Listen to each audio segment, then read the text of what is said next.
My family treated me like garbage after 5 years abroad, so I froze their trust fund. They discovered this at my uncle's funeral, when the estate lawyer announced the account required my signature for any withdrawals. The look on my mother's face was worth every sleepless night I'd spent orchestrating this. 5 years earlier, I'd left for Barcelona on a scholarship to study architecture. My family saw it as abandonment. They needed me home to manage Dad's construction business while he drank himself into oblivion every night. When I refused, they cut me off completely. No calls on my birthday. No responses to my emails about graduating with honors. When I sent photos of my first published design, Mom texted back, "Some of us have real problems." I survived on ramen and determination, working restaurant jobs between studio sessions. Meanwhile, they spent $400,000 from the trust my grandfather left for all his grandchildren, supposedly for the family business, though Dad's Mercedes collection suggested otherwise. What they didn't know was that I'd been named executor when I turned 21, a detail buried in Grandfather's will that no one bothered reading carefully. He'd insisted on it during his final months, when I was the only grandchild who visited him daily. "You're the only one who sees clearly," he'd whispered from his hospital bed. I came home for Uncle's funeral to find they'd turned my childhood room into Mom's meditation space. My architecture awards were in garbage bags in the garage.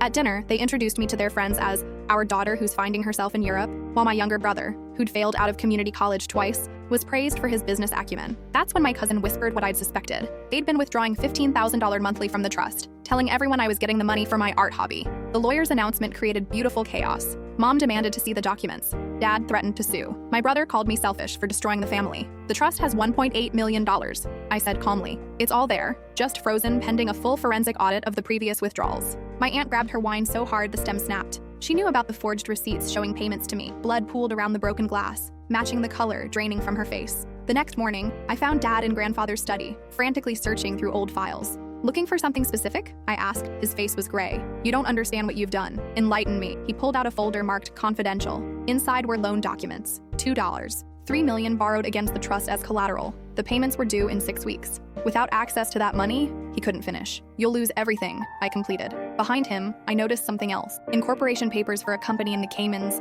dated 3 months ago, with my forged signature as president. My family hadn't just stolen from the trust. They'd been setting me up to take the fall for their fraud. My phone buzzed. A text from an unknown number. "We know what they did to you, and we know what they're planning next. Meet me at the old warehouse tonight if you want proof that goes deeper than you imagine." The message included a photo of my parents at a law office yesterday, shaking hands with a man I recognized from the news, a federal prosecutor known for taking down financial criminals. They were holding documents with my photo clearly visible. I looked at Dad, still rifling through papers, oblivious to how completely the tables were about to turn. But first, I needed to know who was texting me, and why they'd been watching my family long before I came home. The next message made my blood freeze. "Your grandfather knew everything. Check his safety deposit box NR447. The key is exactly where he told you it would be." I'd never told anyone about Grandfather's last words to me, which meant whoever was texting me had been in that hospital room, listening. I couldn't fit what happens next in this short video. Watch the rest down below.